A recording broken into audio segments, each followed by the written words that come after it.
Ladies and gentlemen, nice and kind are often used interchangeably in everyday language, but they are fundamentally different both in their intent and in their psychological and physiological consequences. Understanding this distinction is crucial if we want to move away from self-destructive people-pleasing tendencies and toward a more authentic, boundary-driven life. At the core, niceness is typically a behavior driven by external validation. It's about being agreeable, non-confrontational, and generally pleasant, often at the expense of one's own needs or emotions. People act nice because they want to be liked, accepted, or avoid disapproval. It's a survival strategy.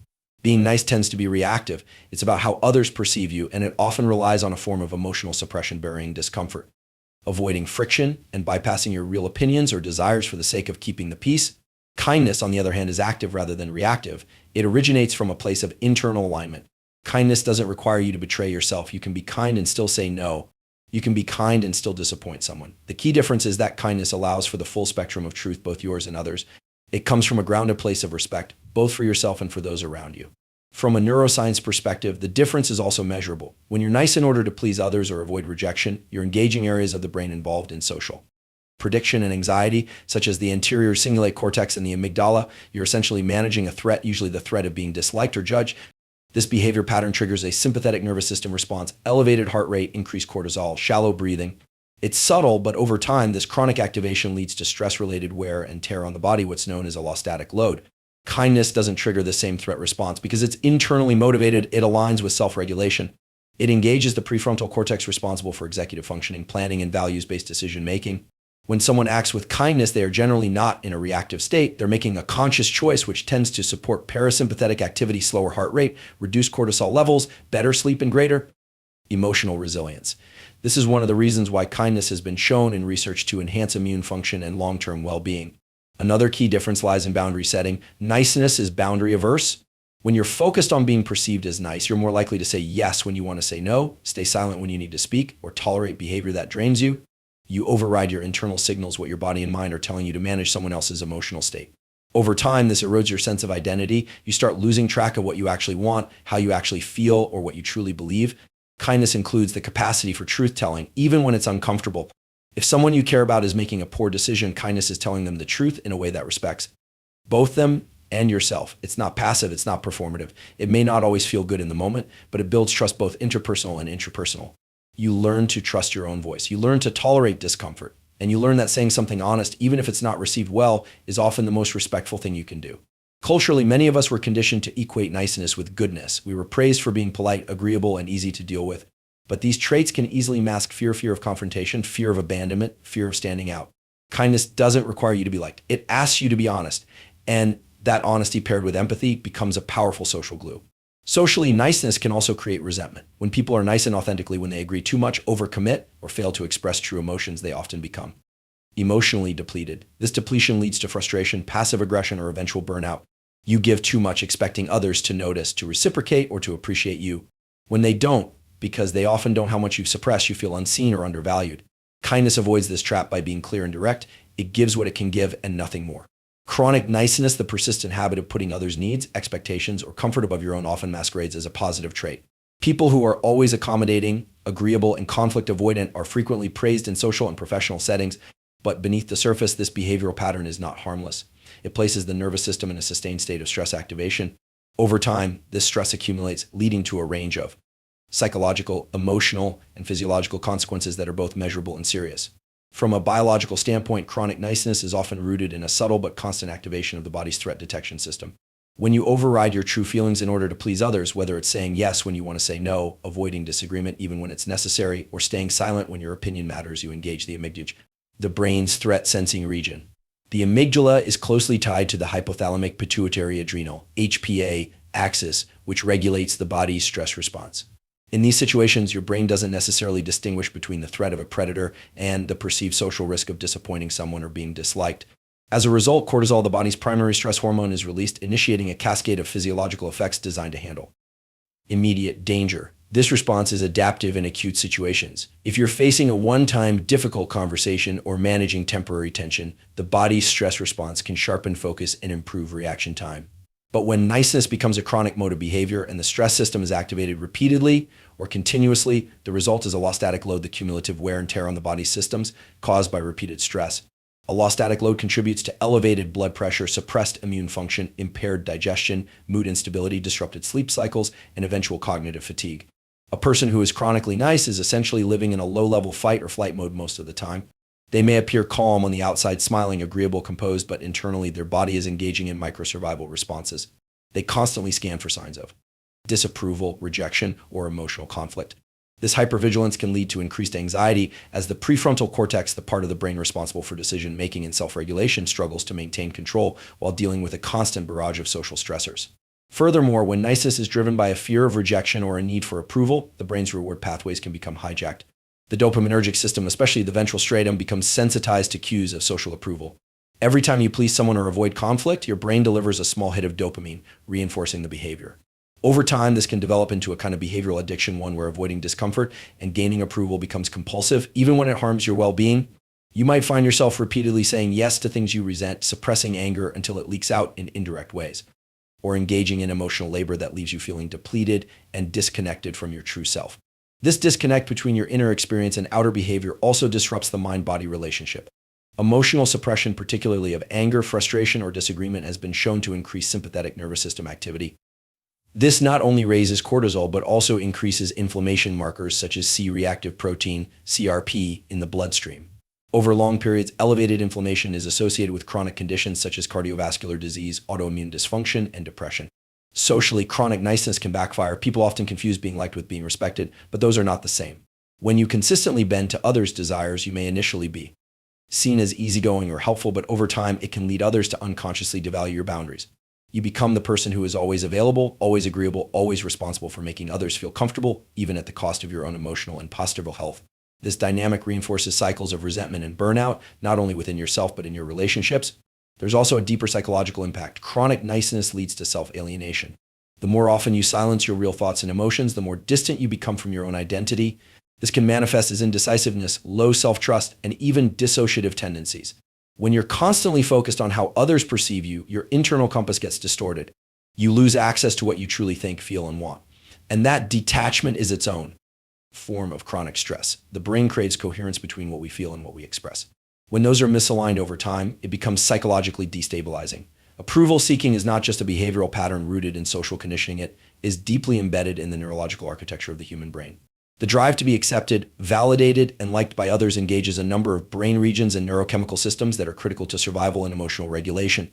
While the need for social belonging is universal and even biologically adaptive, chronic approval-seeking reflects a maladaptive overactivation of these neural systems, often leading to emotional dependency, decision paralysis, and burnout. At the core of approval-seeking lies the brain's reward system. The system is primarily governed by the neurotransmitter dopamine, which is released when we anticipate or receive a rewarding outcome. Social approval is one of the most potent non-material rewards the brain can experience. When someone nods in agreement, praises your work, or reacts positively to your presence, it triggers a dopamine release in the ventral tegmental area, vita, and nucleus accumbens, two central hubs in the mesolimbic reward pathway. This dopamine surge makes social approval feel good, reinforcing the behaviors that produced it and conditioning the brain to seek more of the same. The problem arises when the system becomes hyperactive or overly dependent on external stimuli. In individuals with a heightened sensitivity to social validation, often shaped by early relational dynamics or insecure attachment patterns, the brain begins to prioritize approval as a primary source of emotional regulation. Instead of deriving self-worth from internal values or consistent self-assessment, the person relies on external feedback to define their identity and gauge their emotional state. This creates a feedback loop. The more approval you receive, the more your brain associates it with safety and worthiness, and the more you chase it, even at the cost of authenticity. Neurologically, this process also engages the medial prefrontal cortex, MPFC, a region responsible for social cognition and self-referential thought. The MPFC helps us evaluate how others might perceive us, which is essential for navigating complex social landscapes. In moderation, this function is highly adaptive. It allows for empathy, perspective taking, and socially appropriate behavior. But when approval becomes a dominant goal, the MPFC becomes overengaged in a process known as mentalizing, overthinking, overanalyzing, and obsessing about how others see you. This hyperactivity in social evaluative processing can lead to chronic self-monitoring, where your thoughts and actions are filtered through an imagined lens of other people's expectations. Simultaneously, the anterior cingulate cortex, ACC, which monitors conflict and social errors, becomes more reactive. It flags potential social threats like disapproval, rejection, or embarrassment as urgent problems to be corrected. This triggers anxiety and leads to behavioral overcorrection. You might laugh at jokes you don't find funny, agree with opinions you don't share, or volunteer for things you don't want to do. Over time, this creates emotional exhaustion, as the brain constantly tries to avoid the internal discomfort associated with perceived social failure. Additionally, the amygdala, the brain's primary threat detector, is involved in this dynamic. In approval-seeking individuals, the amygdala often responds to social disapproval or even neutral feedback as if it were a significant threat. This heightened sensitivity to social cues increases cortisol production, contributing to a persistent low-grade stress response.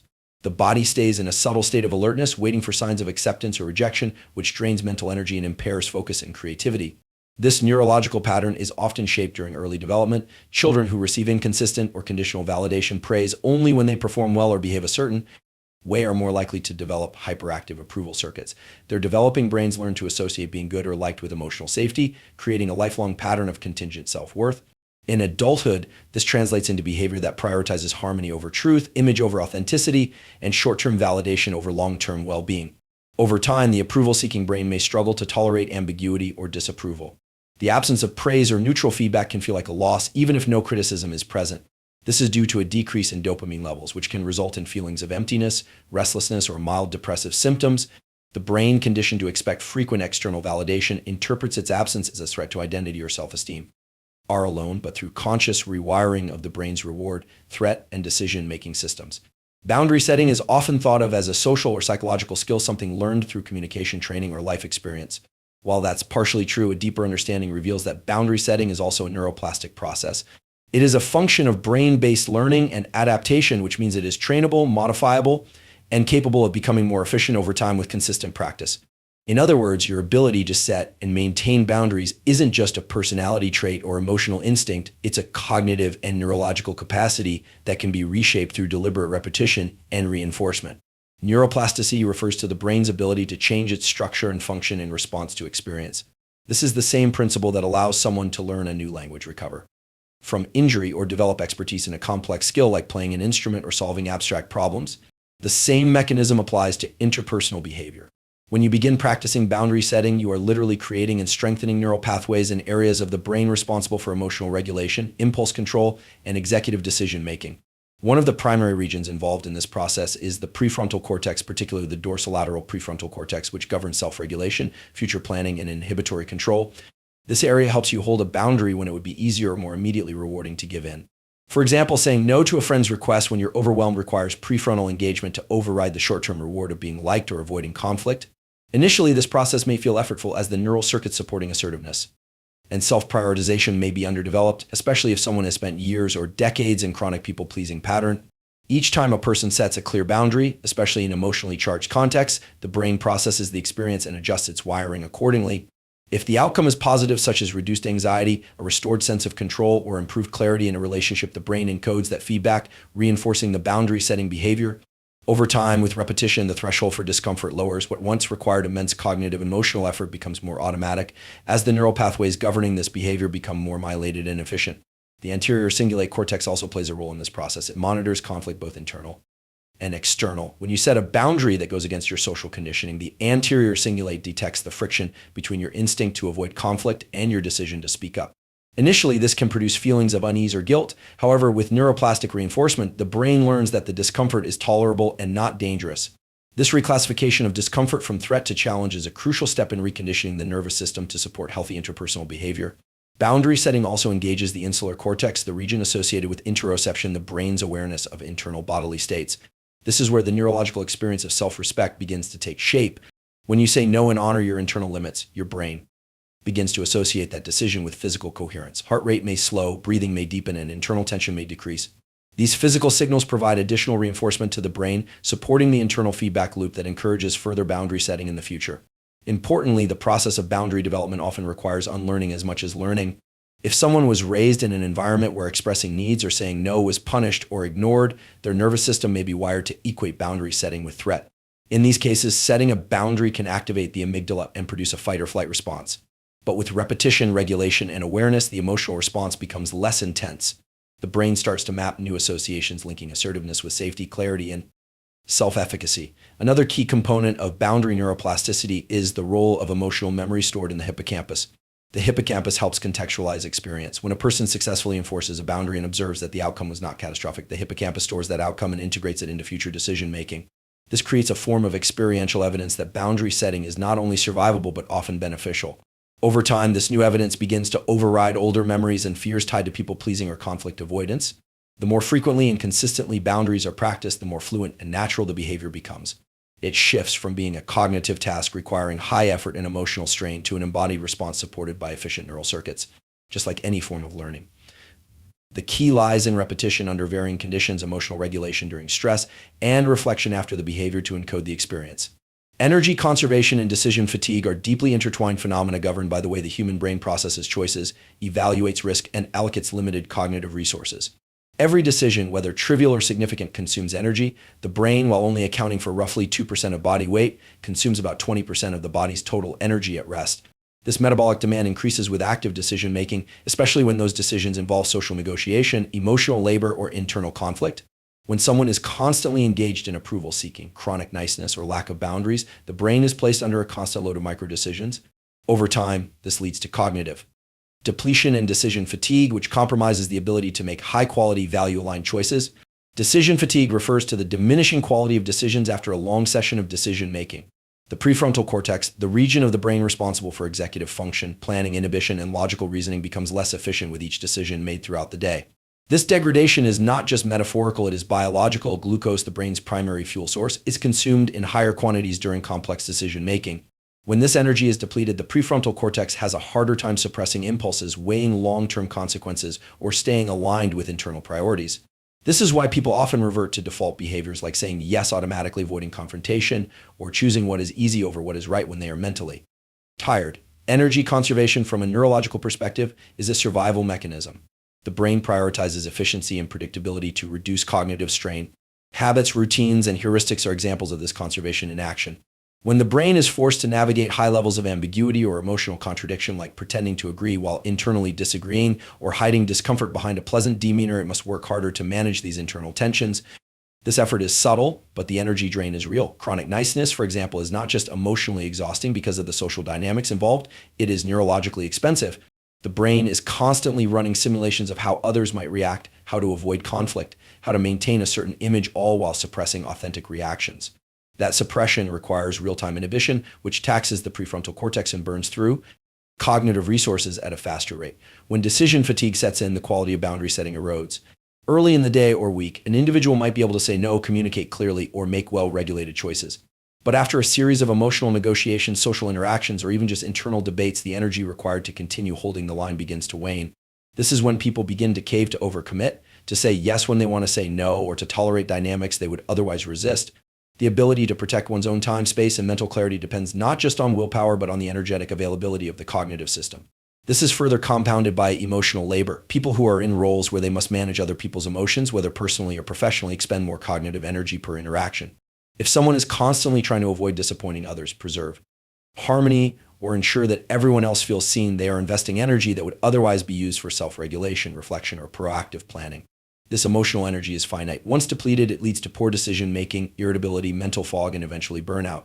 The body keeps score of this depletion. Physiologically, decision fatigue can be tracked through markers like elevated cortisol, increased heart rate variability, and poor sleep quality. These downstream effects further impair cognitive performance, creating a feedback loop where low energy leads to poor decisions, and poor decisions lead to situations that drain more energy. People often find themselves in reactive cycles, waking up tired, facing the day's demands with little reserve, and collapsing into compliance or avoidance rather than intentional choice. One of the critical ways to interrupt this cycle is to reduce the number of unnecessary decisions made throughout the day. This includes establishing firm boundaries, setting default policies for your time and energy, and disengaging from social scripts that require constant emotional adaptation. Each clear boundary, each automatic no to misaligned obligations conserves energy for higher quality decisions that actually matter. It is not about becoming rigid or disengaged, but about training the brain to operate more efficiently by reducing noise and indecision. Through this, the cognitive load lightens, the nervous system stabilizes, and the quality of decisions improves, not because the external world changes, but because the brain is no longer flooded by decisions it didn't need to make in the first place. Cultural conditioning refers to the set of beliefs, behaviors, expectations, and norms that individuals absorb from the societies in which they are raised. From early childhood, people are trained both explicitly and implicitly to behave in ways that align with cultural values. This conditioning operates through family systems, educational structures, media, religion, peer groups, and broader societal messaging. While these systems are necessary for transmitting knowledge, order, and coherence, they often override an individual's authentic instincts, values, and preferences. The tension between cultural conditioning and authenticity is not merely a philosophical debate, it is a psychological and neurological battleground where identity formation, emotional regulation, and self-perception are constantly being negotiated. Authenticity is not a fixed trait, but a dynamic process that involves ongoing alignment between one's internal states and external behaviors. It requires the capacity to be self-aware, to recognize one's emotional and cognitive responses, and to act in accordance with those internal signals, even when doing so may be uncomfortable or socially costly. The challenge arises when those internal signals conflict with the external expectations imposed by culture. For instance, many cultures value conformity, politeness, and obedience, rewarding those who suppress dissent, avoid confrontation, and prioritize group harmony over individual truth. These cultural messages become embedded in the brain's neural circuits through repetition and reinforcement, often starting before the individual has developed the cognitive capacity to question or critique. Neurologically, cultural conditioning can be understood as a form of procedural memory. Encoded in the basal ganglia and prefrontal cortex, these brain regions automate learned behaviors to reduce cognitive load. When someone is taught, for example, to always be agreeable or to defer to authority figures, those behaviors become neurologically patterned responses. They occur with little conscious thought, especially in moments of stress or uncertainty. Over time, the conditioned response can become so dominant that it overrides authentic reactions. The individual may feel discomfort, anger, or disagreement internally, but automatically express agreement or compliance externally. This dissonance between internal reality and external behavior is cognitively taxing and emotionally disorienting. Authenticity requires the activation of other brain regions, particularly the anterior insula and medial prefrontal cortex, which are involved in self-awareness and the integration of emotional and bodily signals. To act authentically, the brain must register the discrepancy between what is being felt and what is being expressed, and then override the habitual, conditioned behavior in favor of a response that reflects the individual's true state. This is not easy. It demands mental energy, emotional risk tolerance, and a willingness to endure social friction. When cultural conditioning is deeply ingrained, authenticity can feel like rebellion or even danger. The nervous system may interpret it as a threat, activating stress responses such as increased heart rate, shallow breathing, and anticipatory anxiety. The conflict between conditioning and authenticity also plays out in identity development. When individuals routinely suppress their own needs, desires, or perspectives to align with cultural expectations, they may begin to lose access to those internal signals altogether. Over time, the authentic self becomes obscured, not because it disappears, but because it is consistently overridden. This can lead to identity confusion, low self-trust, and emotional numbness. People may find themselves performing roles being the good child, the loyal employee, the agreeable friend, without any clear sense of whether those roles reflect their actual values. This performance becomes the default self, while the true self remains buried beneath layers of social compliance and emotional self-censorship. In collectivist cultures, the tension is particularly acute. The pressure to conform is often seen as a moral obligation. Speaking up, setting boundaries, or asserting individuality can be perceived as selfish or disrespectful. In individualist cultures, the messaging may be more subtle, but still coercive, emphasizing success, image, and likability over emotional truth. In both cases, the individual is taught to manage impressions rather than express reality. This creates a psychological double bind: express yourself and risk rejection, or conform and sacrifice coherence. Either path comes with psychological costs. The long-term impact of cultural conditioning is not just emotional, but also physiological. When people live inauthentically for extended periods, the resulting stress can lead to chronic dysregulation of the autonomic nervous system. This includes heightened sympathetic activity, constant alertness, tension, and reactivity, as well as reduced parasympathetic recovery, impairing the body's ability to relax, digest, and heal. In this way, the body becomes a record of internal conflict. Symptoms like fatigue, irritability, depression, or even chronic pain can often be traced back to the ongoing suppression of authentic expression in favor of culturally conditioned performance. Undoing cultural conditioning does not mean rejecting all social norms or isolating oneself from community. It means developing the neurological and emotional capacity to differentiate between inherited patterns and personal truths. It involves building new neural pathways that support honest expression, aligned behavior, and self-directed decision-making. This is a process of reconditioning the brain, training it to recognize safety and authenticity rather than conformity, to value coherence over compliance, and to trust internal signals even when they contradict external expectations. Rewiring deeply ingrained behavioral patterns, especially those related to chronic niceness, people-pleasing, and approval-seeking, requires more than intellectual insight. It demands deliberate, consistent practice that leverages the brain's capacity for neuroplasticity.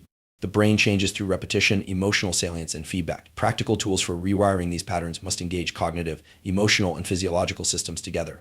The process is not about becoming hardened or detached, but about cultivating internal clarity, self-regulation, and boundary setting as second-nature responses rather than reactive or guilt-laden choices. It is a shift from compulsive external orientation to internally anchored decision-making. One of the most effective ways to initiate change is through structured self-inquiry. The brain operates largely on predictive coding, meaning it anticipates outcomes based on past experience. When someone is conditioned to believe that saying no leads to rejection or conflict, the nervous system prepares for a threat response. Self-inquiry interrupts this automatic loop by bringing conscious awareness to the underlying belief system. Questions like, what expectations am I living out right now? What am I afraid will happen if I disappoint this person? Or is this discomfort a sign of growth or avoidance? Activate the prefrontal cortex and allow space between the stimulus and the habitual response. That space is where rewiring begins. Another powerful tool is somatic tracking. The body often registers internal boundaries before the mind does. A tightening in the chest, a clenching of the jaw, a drop in energy, these physiological signals are the nervous system's way of communicating misalignment. Instead of bypassing or numbing these cues, learning to observe and stay with them builds interoceptive awareness. This practice strengthens the insular cortex, which helps integrate internal states with behavioral choices. When someone starts to associate certain physical signals with the need to speak up, slow down, or disengage, they develop a more embodied sense of self-direction. This reduces reliance on external cues for decision-making and increases internal self-trust. Language repatterning is another critical technique. Many people default to language that softens or dilutes their true needs. Phrases like, if it's not too much trouble, just wondering, or maybe unless you don't want to. These linguistic habits reinforce neurological patterns of submission and vagueness, consciously shifting to direct, respectful, and emotionally neutral. Language begins to rewire the pathways involved in self-expression. Saying I'm not available, that doesn't work for me, or I'll need to think about it sends different signals through the nervous system and conditions the brain to tolerate the microstress of boundary enforcement. Each time this new language is used successfully, the brain encodes it as a viable behavioral option, weakening the old reactive scripts. Daily micro-boundary practices are also essential. These are small, intentional moments where someone interrupts the autopilot of people-pleasing and makes a different choice. This could be pausing before responding to a message, choosing not to explain a decision, or allowing someone else to be momentarily uncomfortable without rushing to fix it. These moments build what neuroscientists refer to as synaptic strength. The more a circuit is used, the more efficient it becomes. Over time, the neural pathways supporting self-containment, assertiveness, and emotional independence become stronger and faster, eventually overriding the default behaviors. Mindfulness-based practices support this process by improving attentional control and emotional regulation. When practiced regularly, mindfulness changes the functional connectivity between the amygdala and the prefrontal cortex, reducing reactive responses and increasing reflective ones. In practical terms, this means that when someone feels the urge to say yes out of fear or discomfort, they are more capable of pausing, regulating their breath, and choosing a more congruent response. Meditation, breathwork, and nervous system grounding techniques create internal conditions that support behavioral change, not by force, but by recalibrating the stress response. Journaling is another practical tool that enhances neural integration. Writing about boundary-setting attempts, emotional triggers, and personal reflections creates coherence between the hemispheres of the brain. It helps consolidate new narratives and reinforces emerging patterns. The act of naming experiences with clarity helps shift them from reactive impulses into conscious learning. It also provides a record of growth, which is vital for reinforcing progress and staying anchored during inevitable setbacks. Mentally rehearsing boundary-setting scenarios is a technique grounded in motor imagery and cognitive rehearsal. The brain responds to imagined experiences in ways that are neurologically similar to real ones. Visualizing yourself saying no, walking away, or speaking your truth under pressure activates the same neural circuits used during actual boundary setting. This mental priming reduces anticipatory anxiety and increases confidence when the moment arrives. Over time, mental rehearsal builds a kind of cognitive muscle memory that makes real-life execution feel less foreign or threatening. Finally, tracking internal wins, no matter how small, is essential for reinforcing change.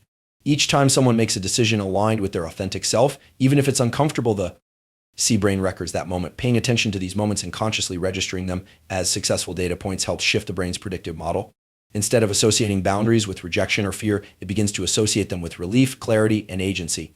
This shift in prediction changes the way the nervous system responds to future opportunities for boundary setting, making the behavior more automatic and less fraught with internal resistance.